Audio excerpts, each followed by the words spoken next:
This is where it all started. Imagine a guy named Alex. He was a young architect, bored with his life.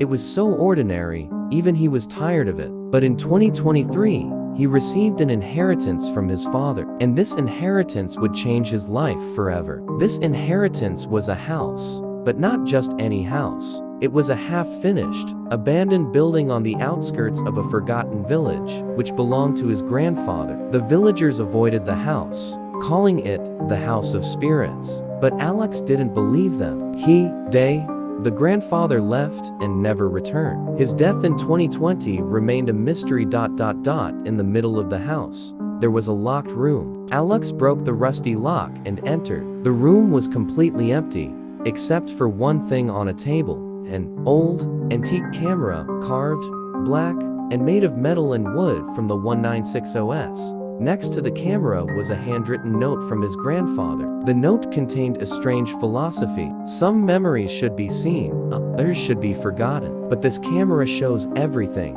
even things our eyes can't see. And this is where the first question pops into your mind, my friends. Alex, paying no mind to his grandfather's strange words, took the camera home. He thought it was just an old device. He took pictures of every corner of his house, his room, the kitchen, the living room. Then he uploaded the photos to his computer and opened them. That's when his face went pale.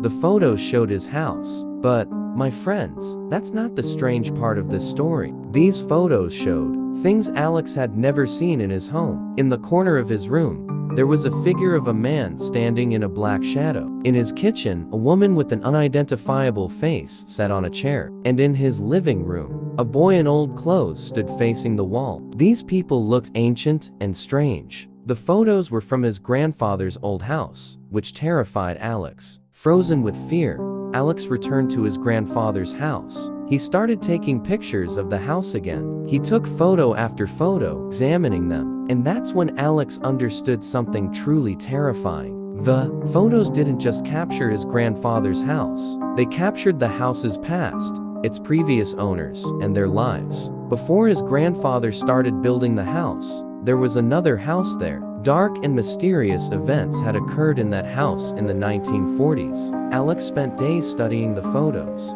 His mind was filled with the images and events of the past. As he walked through the house, he started to see the past with his own eyes. He saw an old man crying with his face in his hands, where he was sleeping. He saw a woman in old clothes running down the hallway. He could hear the screams of a child in his ears. These events were so vivid that he was afraid of losing his sanity. These photos were not just memories. They were a psychic virus.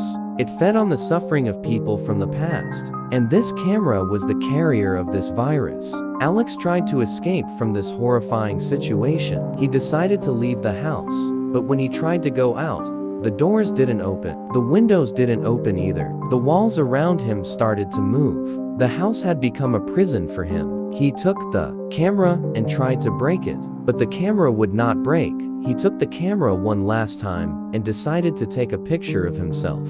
He had the camera in his hand. In front of him, there was a boy in old clothes, facing the wall. Alex took the picture of himself, and when he saw the photo, his face was filled with horror. He was not in the photo. The photo showed the boy in old clothes. Next to the boy, in the corner, there was a black shadow. In that shadow, he saw his own death. He was no longer Alex. He was just a memory, a spirit trapped inside the camera forever. This camera would take people's souls, keeping them forever in its dark gallery. Alex threw his soul into the camera and became a person from the past. He, too, was now a memory that could be photographed by others. He had become a photo of another person.